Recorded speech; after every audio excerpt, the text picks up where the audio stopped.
Refer নিয়ে তীব্র ক্ষোভ প্রকাশ করলেন মুখ্যমন্ত্রী মমতা বন্দ্যোপাধ্যায়। সোমবার এক বৈঠকে এই নিয়ে রীতিমতো আধিকারিকদের কড়া হওয়ার নির্দেশও দিলেন মুখ্যমন্ত্রী। পাশাপাশি সাংবাদিক বৈঠক থেকে গঙ্গার ঘাটের সৌন্দর্যায়ন থেকে একাধিক ইস্যুতে সরব হলেন মমতা। উত্তরপ্রদেশের ধাঁচে কলকাতাতেও গঙ্গার ঘাটে আরতির ব্যবস্থা করতে বললেন মুখ্যমন্ত্রী। খবর দিয়ে গেলে আপনাকে বলবে না, পেয়ে যাবে। কখনো ফেয়ার প্রাইসে যান, কখনো ইনস্টিটিউশন ডেলিভারি যান, লোকেরাও তো অনুপ্রাণিত হয়। আমাদের যেন নেগলিজেন্স না হয়, আমি এটুকু বলতে চাইছি। Negligence is a crime. এই পৃথিবীতেই আমাদের কৈফিয়ত দিতে হবে সব কিছুর। কাজেই এই ভুলটা ইমিডিয়েট আমার মনে হয় রেকটিফাই করে নেওয়া উচিত। আমার খারাপ লাগছে। প্রেগনেন্ট মাদারকে তুমি তো সেখানে বাচ্চাদের জন্ম দাও, নাহলে তোমার 99% ইনস্টিটিউশন ডেলিভারি হলো কি করে? তো 99% যদি তোমার ইনস্টিটিউশন ডেলিভারি হয়, তাহলে তোমার 1% যেখানে লেফট আউট আছে সেখানে নিশ্চয়ই কোনো ল্যাকিউনা আছে। সেই জায়গাগুলো দেখে নাও, আর কারা পাঠিয়েছে রেফারেল করে দেখে নাও। একটা লোক 5 ঘন্টা 6 ঘন্টা ওই অবস্থায় যেতে যেতে মরেই যাবে। তার থেকে তো ভালো গ্রামের ধাত্রীদের ডেকে নিয়ে তাদের হেল্প নেয়, আশার মেয়েদের হেল্প নেয়। আর যে ডাক্তারই সেখানে বসুক, ব্লক স্বাস্থ্য কেন্দ্রে বা যাই হোক, তার তো একটা নলেজ আছে, একটু তো নলেজ আছে। সেখানে তোমরা কিছু গাইডলাইন্স দিয়ে দাও, দরকার হলে কাউন্সেলিং করে দাও। দরকার হলে এরকম ক্রিটিক্যাল কেস দেখলে সে জেলা হসপিটালকে সুপারকে কন্ট্যাক্ট করবে, সুপার ওই গাইনি ডাক্তার বলে দেবে যে এইটা এখন এইটা করুন, এইভাবে করুন। এবং দরকার হলে ও দেখবে যখন কাজ করবে, মোবাইলে দেখবে, তোমার ভিডিওতে, এবং ভিডিও দেখে দেখে গাইডেন্স করবে, দুজনের ভিডিওতে চলবে। বুদ্ধি আছে, বুদ্ধিটাকে খরচ করে না। স্বাস্থ্যসাথী আমি তোমাদের পরিষ্কার বলছি, যারা এইভাবে মিসইউজ করেছে কিছু লোক, তাদের বিরুদ্ধে আমাদের কড়া পদক্ষেপ নেওয়া উচিত।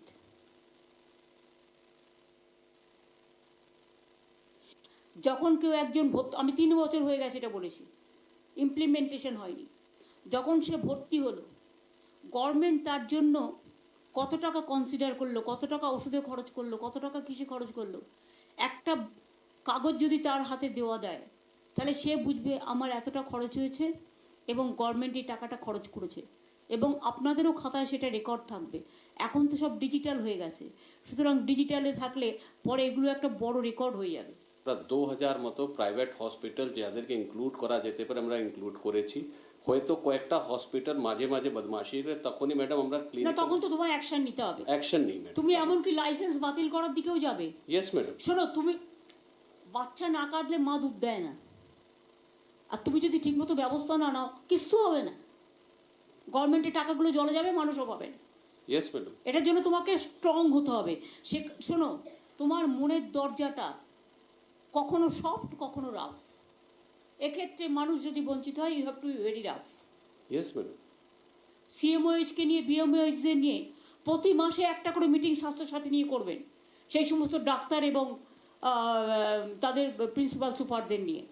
আর যাদের বিরুদ্ধে complaint, you start suo motu action. তারপর আপনারা স্বাস্থ্য ভবনকে জানান। আপনাকেও জেলার যখন দায়িত্ব দেওয়া আছে, তখন আপনারও তো কিছু করণীয় আছে, এবং আপনাকে যথেষ্ট গুরুত্ব দেওয়া হবে।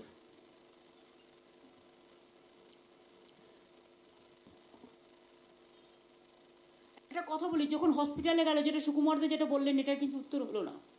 সেটা হচ্ছে স্বাস্থ্যসাথী কার্ডটা সে নিয়ে গেল না যখন একটা এমার্জেন্সি সিচুয়েশানে, হয়তো না প্রাইভেট হসপিটালে গেল, সে ট্রিটমেন্ট করছে না, কারণ সে বলছে আগে টাকা জমা দাও তবে ট্রিটমেন্ট করবো। এসব ক্ষেত্রে এগুলো খুব রেয়ার হয়। তো এগুলো তো আমরা বলতে পারি না যে তুমি ট্রিটমেন্টটা স্টার্ট করো, তোমাকে স্বাস্থ্যসাথী কার্ড দিয়ে দেবে। যে বলছে আমার স্বাস্থ্যসাথী কার্ড আছে, সে নিশ্চয়ই মিথ্যে কথা বলবে না। নিশ্চয়ই ম্যাডাম। ইনফ্যাক্ট এটা একটা ইনস্ট্রাকশন যাবে, emergency patient is always emergency should be care of. এটা ক্লিনিক্যাল এস্টাবলিশমেন্টের থ্রুতেও একটা সার্কুলার যাবে।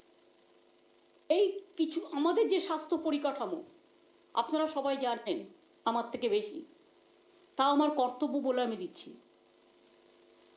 প্রাথমিক স্বাস্থ্য ব্যবস্থা মান আরও উন্নত করবার জন্য সাব সেন্টার লেভেলে সুস্বাস্থ্য কেন্দ্র গড়ে তোলা হচ্ছে, একই নাম এভরিওয়্যার সুস্বাস্থ্য কেন্দ্র। 2023 সালের মধ্যে 10,173টি, সংখ্যাটা দেখুন, এবং 25-26 সালের মধ্যে 16,616টি সুস্বাস্থ্য কেন্দ্র গড়ে উঠবে। তার মানে কি, স্বাস্থ্যটা আরও লোকের দরজায় পৌঁছে যাবে। এই সুস্বাস্থ্য কেন্দ্রগুলোতে বিনামূল্যে ওপিডি সার্ভিস, এটাই সবচেয়ে বড়। ওষুধ, diagnostic test, hypertension screening, diabetic screening, cancer screening ইত্যাদি পরিষেবা দেওয়া হবে। এবং সুস্বাস্থ্য কেন্দ্রগুলিতে এখনো পর্যন্ত যা আছে তাতে 10,80,00,000-এর বেশি ওপিডিতে ফুটফল হয়েছে। আগামী দিনে সুস্বাস্থ্য কেন্দ্র যে সাব সেন্টারগুলোতে গড়ে উঠবে তার মধ্যে 4,461টি অলরেডি অনুমোদন দেওয়া হয়েছে এবং 2,203টি সাব সেন্টার ইতিমধ্যে চালু হয়ে গেছে। Primary health care and non communicable disease, যেটাকে এনসিটি বলেন আপনারা, কন্ট্রোল ইনফ্রাস্ট্রাকচার আরও উন্নতি করবার জন্য আমরা 3,800 কোটি টাকার একটা প্রকল্প হাতে নিয়েছি। স্বাস্থ্যসাথী, শিশুসাথী, চোখের আলো, আপনারা জানেন স্বাস্থ্যসাথীতে কত লোক উপকৃত হয়েছে।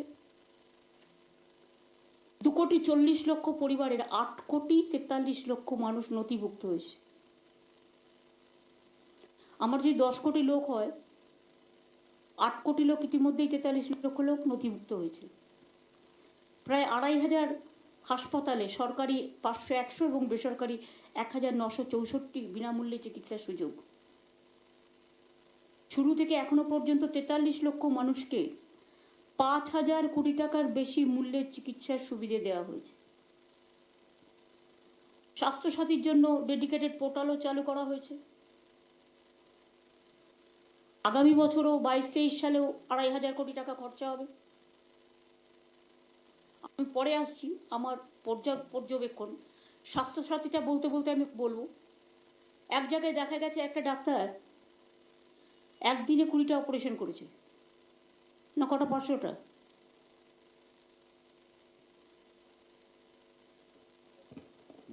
বাজে ম্যাডাম, জায়গার নাম বলতে বারণ করছি।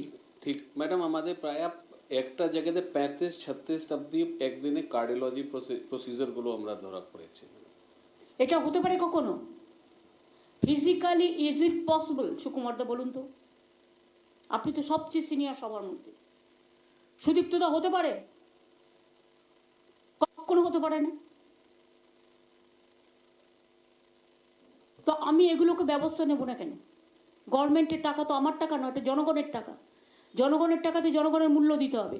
এবার আমায় বলুন তো, বাইরে যারা আছে জেলাদের জন্য বলছি, আপনারা কি দয়া করে রেফারেল কেস কমাবেন? প্রেগনেন্ট মাদারকেও আপনারা ক্রিটিক্যাল কেস বলে রেফার করে দিচ্ছেন, আর 5 ঘন্টা 6 ঘন্টা ধকল সহ্য করতে না পেরে সে যখন কলকাতায় এসে পৌঁছচ্ছে অপারেশন থিয়েটারে যাওয়ার আগেই মারা যাচ্ছে। এটা কি আপনাদের পক্ষে ভালো? দেখে নাও তো এরকম কোনটা কেস রেফারেল করেছে আর সেই কেসে মাদার মারা গেছে বিকজ এতটা জার্নি এবং সব কিছু। এর জন্য তো আপনাদের দায়িত্ব নেওয়া উচিত।